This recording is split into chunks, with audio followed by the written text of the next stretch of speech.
So, Blayne Smith, how are you, man? I'm great. How about you? I'm all right, I think. Where are you at the moment? I am the only person currently in the Banger office. Oh, okay. I was going to ask you about all that stuff on the shelves behind you as well. Oh, these are all various awards Banger has won. I have not won these, but I will pretend I have. That's an Emmy. We got some CSAs. We got a Peabody. This one I can take a bit of credit for. This is the YouTube subscriber plaque. That one I can take a bit of a claim to. Nice. Yeah, because usually if you see like Hollywood stars being interviewed, they have all their like Oscars and things on the shelf behind them.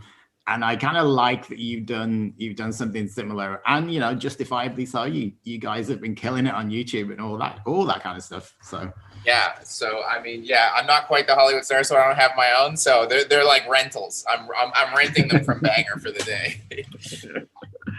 So we're going to touch on the heavy metal hitchhiker series that you guys have been doing. But first of all, I just wanted to ask you personally, can you remember the time in your life where you went from just like having music in the background to suddenly finding something that was just like, oh, this is what I want to know about. This is my music.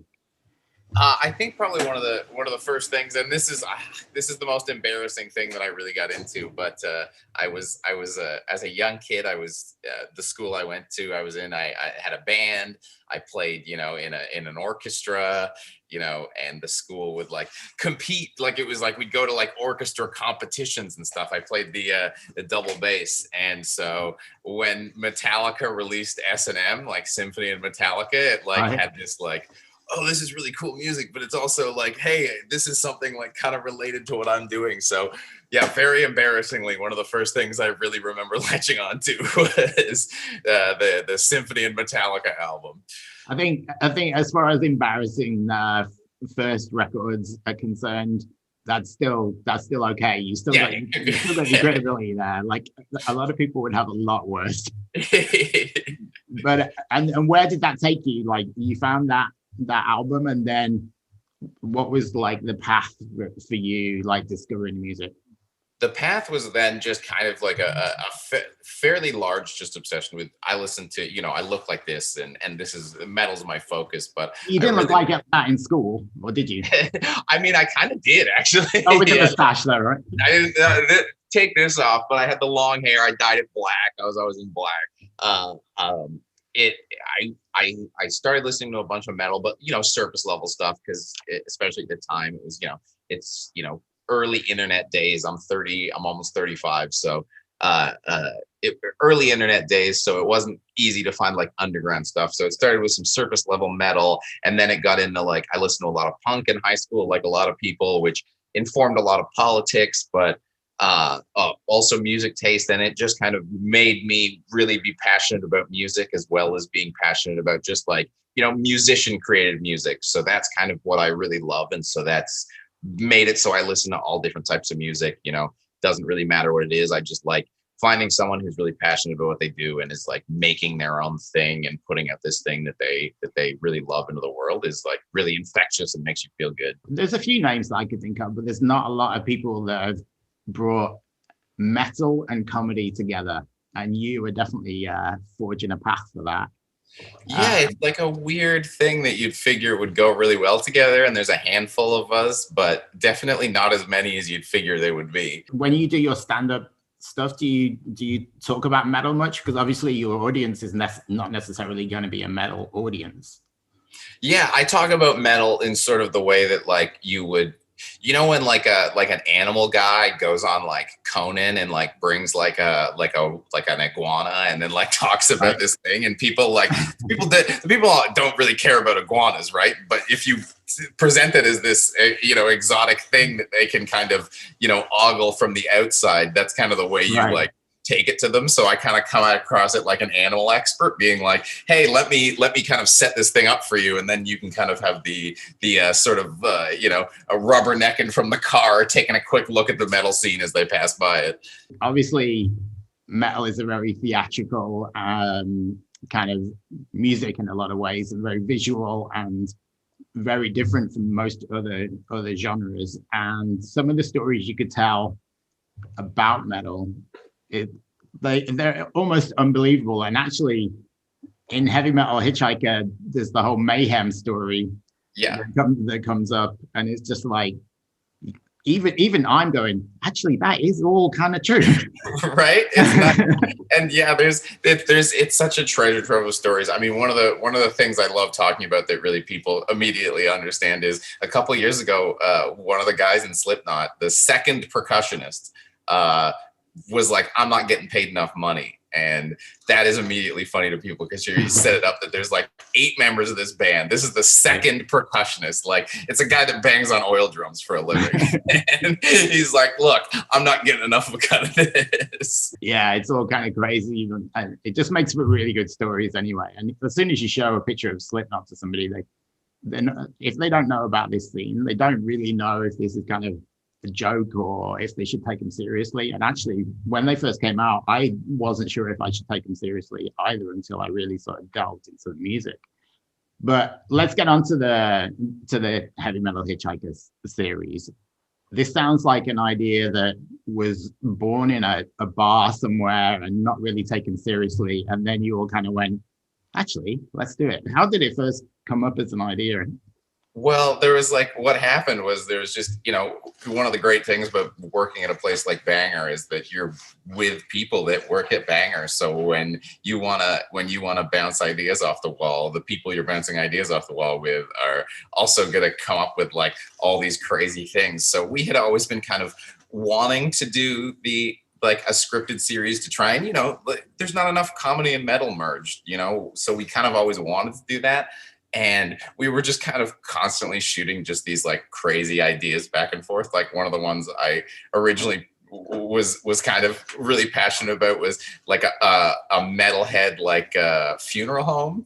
And so we kind of thought about that. We were like, oh, there's some funny opportunities there. But then they're like, wait, then I think we got to rent a funeral home, and then we got to like stage funerals. And so it was always just kind of bouncing ideas around. And then conveniently in my life, I have hitchhiked, and just telling some stories about some wacky stories from hitchhiking. And then it goes, wait a minute, what if there's a show about a guy hitchhiking? Well, why would a guy be hitchhiking? And then just kind of coming up with the most ridiculous reason he could be hitchhiking. And your character is probably one of the most ridiculous characters in the whole thing. Like, where did that come from? Like, it seemed to come out of nowhere, that character. Play any biscuit? Excuse me? Guitar. You play any Limp Bizkit? Fuck no! I can't even play the guitar, but even if I could, I wouldn't play any Limp Bizkit. I was cranking some earlier. Helps me relax when I'm birding. You're a bird watcher? Yeah, I watch them, and then I shoot them. About to fry up a couple blue jays if you're looking for a snack. No, that's disgusting. No, just point me to Highway 12 so I can get the hell out of here. Yeah. Well, that's one of the things where it's like when, especially if you're going to write a character for yourself, it can be really fun to play against type. So it's fun to just put things in your mouth that you wouldn't normally be saying. It originally started with a gag that COVID happened and the show really had to morph a couple times because we had this whole thing filmed. We were filming it the last week of March 2020. So we had to kind of retool the whole thing because it was like, all right, here's a show. We're going to get together. We're going to have 2 people sitting in a car and going back and forth. It's like, all right, well, maybe we can't be in a car quite as much. So the original gag was going to be that Mitch was going to get in the car with a guy and they were going to think that they both liked the same music. They were going to go back and forth talking about thinking they're talking about the same music, and then they were gonna be like, oh man, they were gonna go to a show and they were gonna both go put on face paint because they thought they were going to the same show, and Mitch was going to come out in black metal corpse paint, and the other guy was going to come out in Juggalo face paint. Because you can see, it's pretty, if you just talk about them vaguely, it's really easy to pick those 2 things up. And then we were like, okay, well, there's no more shows, and we can't really have him that close with another guy as well. Yeah. So it's like, okay, well, where do we Juggalo? New metal's in the same category. Okay, how new metal fan coming across with it. And, because new metal fans, are always like, they don't understand why we don't like new metal. They're like, no, it's the same music. And we're like, no. There's a difference. I find it hard to believe you were never into the biscuit. Never. Just an itty bitty bit. Little bit of biscuit, Little bit. smidge of biz, Itty bitty bit. biscuit. No itty bitty bit of biscuit. So it kind of just, was this weird organic growth out of the fact that COVID happened. And how did you go about casting it? Is it just people you know, or did you actually kind of reach out to? There was a little bit of both. There was some of them where we were like, okay, well, because originally, again, we had this whole thing done and we had casting all done and everything, and then COVID happened and there was this kind of scramble. So some of the people are friends, and some of the people like Che Dorena is an absolutely hilarious comedian in Toronto. So he was just like and he just oozes charisma, and so he's in the BMX episode. So he was just just like, oh man, we got to get our buddy in this. He'd be perfect. He's a great guy. Everybody loves him.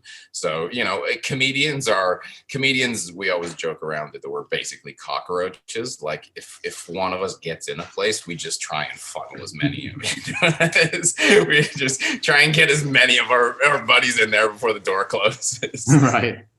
And what about the music side of it? Like there's a certain amount of Canadian bands in there. Did you have a very like specific sound that you wanted to soundtrack this thing? Well, the cool thing about the really cool thing that you don't realize for the soundtrack is that basically it was just over the years doing the YouTube channel, just talking to bands. Like sometimes you just become friends with a band because you like the music, and then you're similar people and stuff. So basically, like all the music is each of us kind of just going to the well of like bands that we have a good relationship with, and kind of just again, right, opening the door. Hey, we can fill a soundtrack. Let's fill it with our buddies. Get all our friends in there. When you came up with the initial idea, what would be your elevator pitch? You know what I mean by elevator pitch? Yeah. Oh, totally. Yeah. Absolutely. What would be the elevator pitch for this series? Well, the elevator pitch is just simply like a guy is trying to live his dream, but a broke guy is trying to live his dream. So he's trying to get across Canada on a mission, and the only way he can do that, he doesn't have a car, he doesn't have any money, so he's got to rely on the kindness of strangers. And so he hitchhikes across it's just like a metal, the easiest way to describe it I always find is saying like, it's like metal, Dude, Where's My Car, or Harold and Kumar Go to White Castle. But it's obviously a comedy, but it's also a drama. There's a bit of romance in there. There's like touches of Blair Witch Project in there. Like it almost manages to encapsulate every genre of movie in one, like, 8 episode series. Yeah, well, I mean, if we have the opportunity. I mean, there's a general thing that happens with Banger is like, if Banger comes up with an idea, well, the pitch is always, here's a really simple idea. We'll do it really basically. We'll get it out.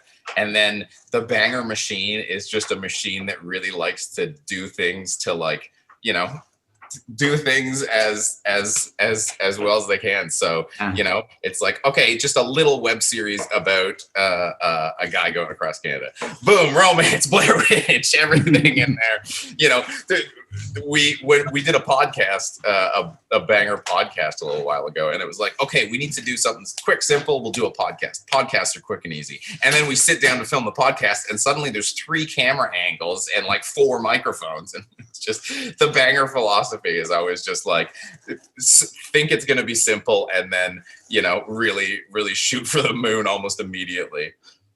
But that's why you guys have been growing so quickly, I think, is because they can see the quality, even though there's, you don't take yourselves too seriously, obviously, but there's still the quality of the production, and you guys clearly know what you're talking about when you're talking about the music. So I think it's only a matter of time before Heavy Metal Hitchhiker is discovered by Hollywood, right?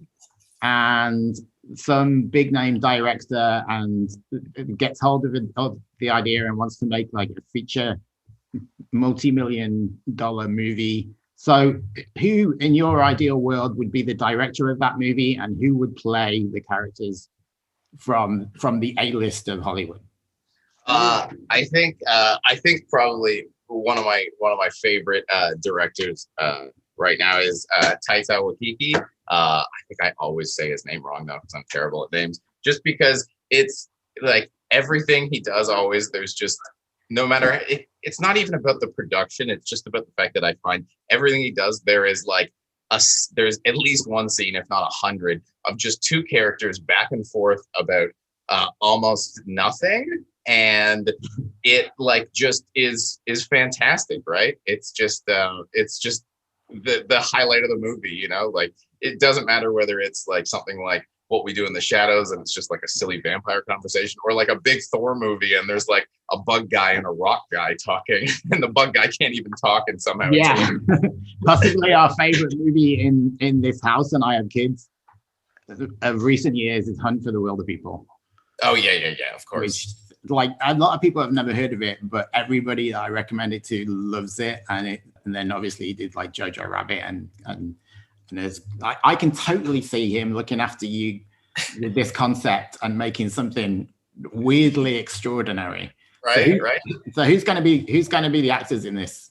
Who's gonna be the actors in it? Oh boy, I need this is something I haven't thought about.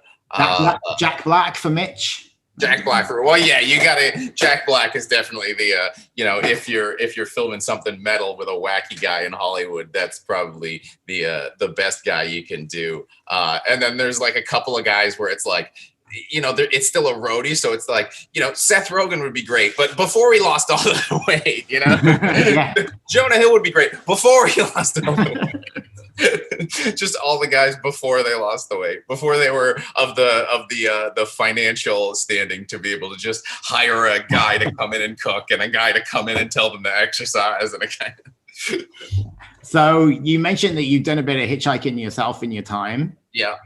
If like, let's pretend that COVID is all done and dusted. If you could hitch, like, obviously you can't really hitch overseas, but let's pretend you can. If you could hitch to any festival in the world, where would you go?